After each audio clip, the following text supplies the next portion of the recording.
Hello to all the listeners out there, and welcome to another episode of the Modern Farming Podcast, brought to you by the Green Gene Foundation, where we are cultivating agricultural excellence through education. We're your hosts, Kris and Tara, and together we're growing knowledge about the world that feeds us. This morning we have a very interesting guest, a lot of different experiences to share with us. Her name is Janyel Taylor. She's the current nursery ops manager at Ralph Taylor Nursery. Welcome, Janyel, and why don't you tell us a little bit about yourself? Well, again, my name is Janyel Taylor. I've been with our family nursery for almost 7 years now. When I first got into agriculture was through, honestly, high school and FFA.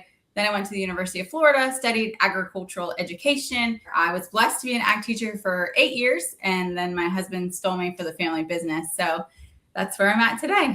Because we talk a lot of FFA and 4-H here. What was some of your memories of that activity?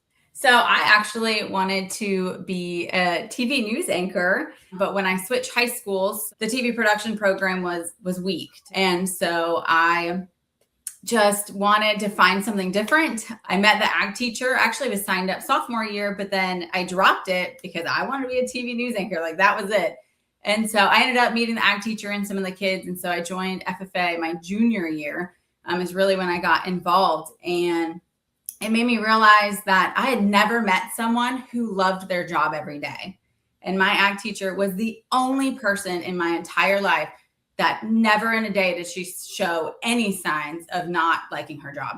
And so I was like, if I'm going to work my entire life, I want to love my job. And so that's really what hooked me into agriculture and FFA. You know, I had no experience. My dad worked at a bowling lane. So my mom was a lunch lady. No experience in agriculture. And I mean, her passion and her just love for it. And it was just so inspiring. Like I could cry today about it because I just love her. She actually is a professor at the University of Florida now, Deb Berry. So she just kicked off my journey and even apologized to my dad because I was actually a competitive bowler, fun fact, and was supposed to go and compete, you know, further. And then I kind of let it go near the end of my high school career. And she apologized to my dad. And my dad was like, no, you helped her find her passion. And so that's kind of how I got started in ag and FFA. Awesome. That's wonderful. And then you said that you're a Gator and that you went further in your education for agricultural education. Tell us a little bit about that. Those 2 years, I could relive it all the time because the good thing about agriculture education is you get a little bit of everything. So I took an entomology class. I did a minor in horticulture, which helped me in the long run. Then I took a citrus class and a small tree and fruit and ag mechanics. You know, who knew that one lesson of PVC plumbing and ag mechanics would lead me to almost be a plumber here at the nursery today. So I think that was one of my best parts was that you learned so much while you're there. But then also I always felt like the AEC program was always a family. I always felt so supported by all the professors and, you know, it's a smaller program compared to things like, you know, food and resource economics. So I like to this day, I still have relationships with those professors, which is really neat. Yeah, we hear that a lot about the UF Ag program. You know, we get people in here and they all say the same thing, right? You felt like family. I like your story because Green Gene is trying to do a lot of what your story is. We believe there's not enough people getting exposed to agriculture type things living in suburbia or gated communities, especially in Florida. Did you try to bring that same charisma to teaching that you saw in your teacher when you were in high school? Absolutely. How do we connect with those kids that have zero experience? And especially for me, you know, teaching horticulture, how do we encourage kids to enjoy plants and think they're really cool and excited about it? That was probably one of my favorite pieces of teaching was to really show them that horticulture is influential, you know, in the entire state in so many different aspects that I think gets overlooked sometimes.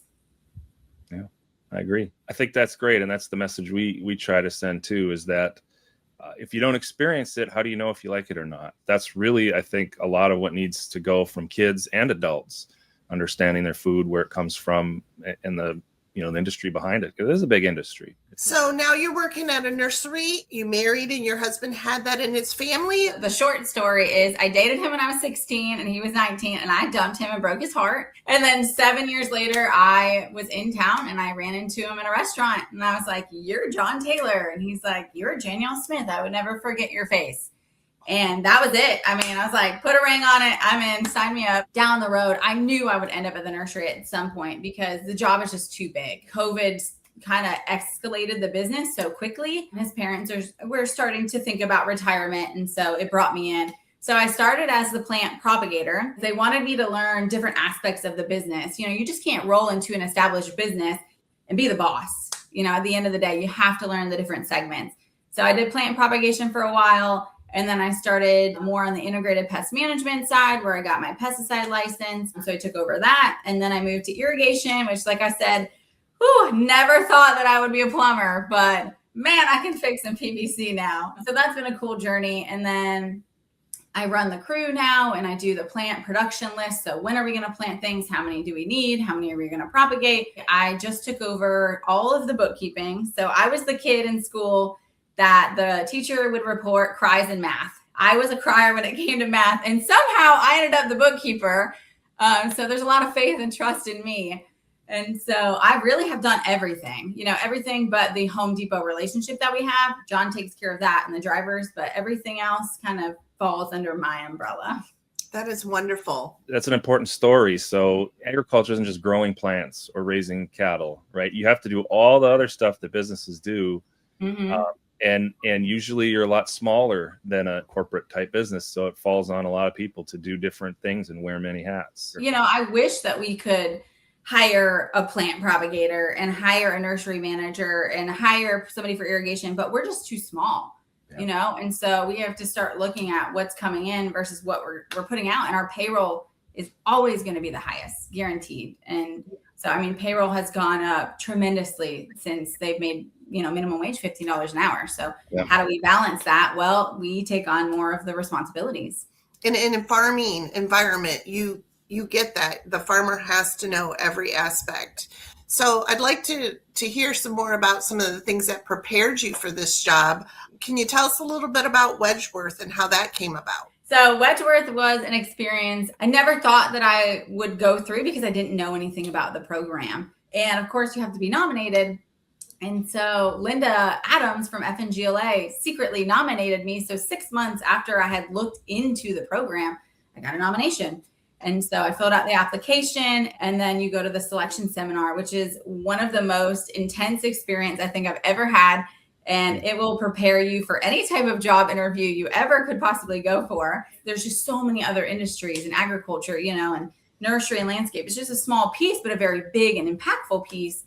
So there was actually 5 of us from the Florida Nursery Growers and Landscape Association that actually made it in the class. So Wedgeworth, it's agricultural based, but it's not like just growing things and raising cattle. It's a real different slant than you'd expect in an agricultural club. Can you tell us a little bit about what you experienced or learned with them? So Wedgeworth is designed to enhance existing leaders in agriculture. So whether they've gone through some other leadership program, like Farm Bureau's got Young Farmers and Ranchers, FNGLA's got Emerging Leaders, FFVA's got their Emerging Leaders. So realistically, they want to take your foundational leadership and then escalate it to the next level. The goal was to not only educate other people about agriculture, but to really hear both sides and how we can engage with people who don't understand agriculture or who maybe be against agriculture. And so how do we have those crucial conversations to make sure that people are seeing our story and our side? And so I think that was a key component from the program that sometimes we miss in leadership because we just want to go, and kind of ignore the other side. So hearing that, I think, was really, really crucial. So we do seminars every other month. It totals up to about 55 days. So we go across the state and learn about different areas from the Panhandle all the way to Miami. And then we do domestic trips. So we went to Washington, D.C., Gettysburg, and then Washington State, which is probably the most beautiful state I've ever been to. And then we do our international trip, Ghana and Kenya, one of the most just impactful trips, I think, of my life. Like I could cry about it still to this day because, it is the most beautiful place you've ever been, but also a place that, it was rough. You see those commercials and there's skinny kids and hungry kids and a lot of trash everywhere and their waters are polluted and they're really impacted by climate change too, changes in the weather. And so it was sad to see and just made you aware of how can we change our business to be less impactful on the environment. It's a life experience that I'll never forget, and also an opportunity to continue to have this group of people to network with and to expand your business or expand your knowledge within agriculture. Just those connections of people are just so valuable. I don't know that we've had a nursery person go through, the process of grafting trees and beginning trees in a nursery. So if you could take us through that. Our business, Ralph Taylor's Nurseries, was established in 1968 by John's grandfather. It was originally called Big Phil's, and they had a little shop inside of Siesta Key kind of mall area. And he called it Big Phil's because in case anybody was mad, they'd ask for Phil. Well, Phil didn't exist. He didn't actually work there. And so it helped him just deal with customers, which it was kind of smart. And so then we continued to expand. So now we have the 2 locations. And we built a relationship with Home Depot. So we've been growing plants for Home Depot since 1979. And I've been with them ever since. So our main products we grow are woody ornamentals, shrubs, ground covers. We do have some tropical, so hibiscus, ixora, and now we've ventured into the native. So we provide plants for Home Depot, which is a really cool opportunity. When people think of a big box store, they don't think local. And that's one of the stigmas I think that we're fighting as a grower for a big box store is they think that it ships in, from South Carolina or Georgia. But when you look at the tag in a Home Depot store, it tells you where it's from. And so we've got about 3 to 4 tables on the Gulf Coast. So you're looking Crystal River as south as Naples, as east as Sebring is our little market triangle. And so it's been a great opportunity to provide people not only with quality plants, but plants that they'll be successful in their landscape. So we trial plants all the time. Home Depot has a trial program and they'll bring different samples down. And most of them, to be honest, they don't live. So we make sure we don't put them in the stores just to make sure that the customer is truly successful. Well, that's kind of interesting because we get a lot of local farmers market type folks. We don't see a lot of people doing the wholesale. So that's an interesting take for the show. So that's cool. But you do a lot of community outreach and different things on the weekends. I know you do. So can you tell us a little bit about that? Being a former teacher, I can't help it. It's in my blood, that FFA servant leadership. So any ways that I can find opportunities to educate and engage, I do. So I started Agriculture Adventure Day last year, where right around the week of National Agriculture Day, we host an event at a local park and we bring in agriculture operators, we bring in organizations, and just anybody who really wants to engage the public to educate them on agriculture. And so this year, I think I've got about 15 different groups, organizations, and business owners that are going to come in and just have this little festival where families can engage with us and just continue to promote agriculture. I keep myself really busy. So I just did the FLVS career fair. Got some really great feedback from some of those kids, which was really neat. Judging FFA events. So whether that's the floriculture, OH demo, sub-districts, all of that. So I try really hard to just continue that engagement. The coolest part was my husband and I located a piece of property to start a community garden in Elwood Park. And we worked with our District 2 Commissioner, Amanda Ballard, and found a piece of property that they had to buy it for stormwater, but then they had about half an acre left. And so we really pushed for that and the community rallied, and there's a wait list to get on that community garden to this day. So that was a really just impactful and cool experience to come to life, to see that agricultural engagement with communities and people just learning how to self-sustain themselves. I think there's a need for it and people want to know more about how to do it. And you have so many people that don't have exposure to farming or to any type of growing things on your own. And I think it's definitely a need that needs to be met. I completely agree with you. And not only when they learn from the extension agent, they're learning to grow it themselves, but then they're also learning the importance of just agriculture in itself. And so they become more educated consumers. They look to buy fresh from Florida. So we start that process right there. Absolutely. Tell me a little bit about the veranda view. So in 2020, one of my best friends from high school texted me and asked the question, I really want to grow my own food. So do I just put the tomato seeds at the bottom of the pot and put soil on top and I'll get tomatoes? And I was like, oh, no, that's not how this works. I was like, they're never going to sprout. Like, I'm sorry. And so in that moment, John and I looked at each other and we're like, they don't know what they don't know. And so how do we engage and educate people on just growing in general. And so that started our blog, which turned into YouTube videos. And now events. So the Agriculture Adventure Day is sponsored by us because at the end of the day, John and I don't run at the speed of organizations, which tend to be a little slower. When we have an idea, we want to go and we want to run with it. And we want to have the chance to do that. And so by running things ourselves, we want to do it, let's do it. And so the Brand of You had just given us an opportunity outside of Home Depot relationship to really educate and engage with people. So John does a series called Central Florida Landscaping. So as we landscape, we show people how we landscaped and why we landscaped and what plants we used. So that way they can have faith in themselves that they can do it as well. And so we started that series. And then, we just share whether it's policy and agriculture politics is not comfortable as a topic as that is. It's also important. So we highlighted the agriculture census and looked at Manatee County agriculture and the state of Florida agriculture. But it was just a chance for us to engage with people and share our story and share our voice. And so it's grown, over the years, probably not as fast as we would like. But at the end of the day, if we can touch one person, if we can make one more person an educated consumer that really appreciates agriculture, especially agriculture in Florida, as we continue to see Florida change and grow, then we've done a service to the industry. Another great overlap between our organization and yours. So perfect fit. Can you tell us what your take is on how you implement Farm Bureau and what you do? My relationship with Farm Bureau actually started when I was in high school. Got to go to Ag on the Hill, where we got to go to Tallahassee with the Farm Bureau from our county and got to engage with legislators and really learn that side. Going to Tallahassee as a teenager is just a whole different ball game. You don't realize how much is going on up there because you're not engaged in politics as a 17-year-old.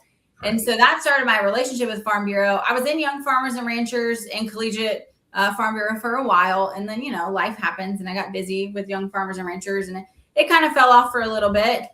And then Mr. Parks, who has been a board member for Manatee County Farm Bureau for the longest time and such an influential person in my life. I actually showed his heifer. So the first heifer at Brighton River High School was his, and he helped me build that relationship. And I kept it on his property because I lived in a deed-restricted community. He approached me about becoming on the board. His daughter, Ginger Davis, and myself are the second and third women to ever be on our Manatee County Farm Bureau. So that's been a great relationship to give a different perspective, especially as a former educator, to really push those agriculture education endeavors with the board. So that's been really great. And then, of course, it was really neat to win Outstanding Volunteer Communicator of the Year this past year. And so that was really, really cool and unexpected. And so it's been nice being in two different organizations because I get to work with the farmers and ranchers on the board, but then I also can focus solely on nursery and landscape through FNGLA. So that's a lot of things you've got going on. What are you looking at for Ralph Taylor Farms in the future and yourself? What's coming up? Our expansion of natives has been really important to us. So we're going to continue pushing for what works in the landscape. We'll never abandon Florida Friendly and go strictly nursery because we do believe in diversity in the landscape. And that, of course, natives are very important. But I think the Florida Friendly side gives more of the tropical aesthetic look that Floridians look for. So having that balance and that, solid ecosystem and not a monoculture is really important to us. So definitely expanding that native line. We actually just bought a new property and are slowly starting to open it. We bought this property. We fought off duplexes for 2 years to get this property. We rallied our community and it was fabulous. And our entire community backed us and really wanted us to buy this property. The goal is to put a facility on there that we can host tours and field trips with kids. That is my ultimate goal. And I'm looking forward to the next 5 years, but I'm looking forward to that because that's just such a big piece of my heart that I never, I feel like God gave me the gift to teach and I'm still using it, but just to have a facility that we can really bring kids in and have them propagate plants at tables, and talk about horticulture careers. So that's the goal with the nursery for sure, is to become that pivotal piece, especially where we're located. So our main facility is west of the interstate. And so you never see as many agriculture businesses west of I-75. And so to have that pivotal agriculture business in town I think it's going to be crucial to really engage with people more and more as we continue in that operation. But then personally, FNGLA, if you're listening, I want to be state president. Wow. That's just a goal of mine. It's always been a goal of mine. My heart is with FNGLA. It has been since I received the scholarship, when I was 18, all the way through college. They gave me a scholarship, and just such an impactful organization in my life. And so, I look forward to serving it on a higher level. So right now I'm in Minnesota FNGLA. Our board is absolutely phenomenal. I mean, we do community outreach. We do K through 12 school grants. We do youth scholarships. We're hosting a high school horticulture tour this year where we bring a bus of 50 kids and their advisors, and we're going to 4 different locations so they can learn different components of the industry. So we're going to a retail garden center. We're going to Selby Gardens to learn about botanical research, a citrus nursery, and a sod nursery to learn about sod and drones. So it's just been a great experience to serve on that board. And I just really want to encourage our other FNGLA chapters and just, horticulture industry in general, like, let's keep going. Let's keep raising that bar. And so I look forward to hopefully the day that I get to serve on a higher level. Our local chapter is amazing. And so I'm just grateful to be able to serve with the people on that board. So for the listeners out there, FNGLA, what does that stand for? So FNGLA is the Florida Nursery Growers and Landscape Association. So that encompasses not only nursery growers, it encompasses the landscape division, but then also our allied. So our fertilizer, our plastics for our buckets, people from irrigation companies like Hunter. So a bunch of different organizations into one umbrella of the FNGLA. Florida has it going on when it comes to nursery and landscape. I mean, in general, we just put out our statistics. And so the nursery and landscape industry represents about $41.9 billion industry in the state of Florida, with nursery and landscape being about $22 billion of that. So we're a really impactful organization, an impactful industry that I think sometimes we're almost forgotten a little bit. And so that's kind of my key takeaway for anybody just wondering about the horticulture industry. You don't ever realize how important it is, but think about Disney. Think about the beach, and all these hotels. What would they look like if they didn't have an impactful aesthetic landscape? Where would our tourism be today? And so same thing goes with just your general landscape. We have to have the right plants in the right place, and it can help with water conservation, and it can help with pollinators. And so I think we forget about that piece of agriculture because we're so focused on food, as we should be, because, we've talked about this a million times. Food security is a national security issue. I am on it with Wilton Simpson, our commissioner. That is such a key thing that we have to realize in Florida how important that is. But we also need to recognize that the horticulture industry has an impact on all of that too. Well, I think it's great for that, just so the message doesn't get lost. Your take on all of this landscaping type work is to select things or grow things or sell things that are helpful in general to the environment, not just picking whatever would sell good or look good. You're actually putting some thought behind it, and I think that's great. Absolutely. And, and it's disappointing to see some people who sell invasive plants. There are people, it is not illegal to sell invasive plants, and some nurseries do it. And that is one that we will not ever, and we don't use restricted pesticides. I have the license, but I mean, it is a very rare occasion that we use restricted pesticide. I mean, it's got to be a FDAC says you got to get rid of it or we're going to quarantine you, because we don't like to spray. We've got butterfly and pollinators. So even when we spray, which is rare, again, certain insecticides, I mean, we'll cut the flowers off to make sure that our pollinators don't have a chance to even get exposed to that. We try to minimize that. We use biological insects a lot because, and it's also fun to release them in the field.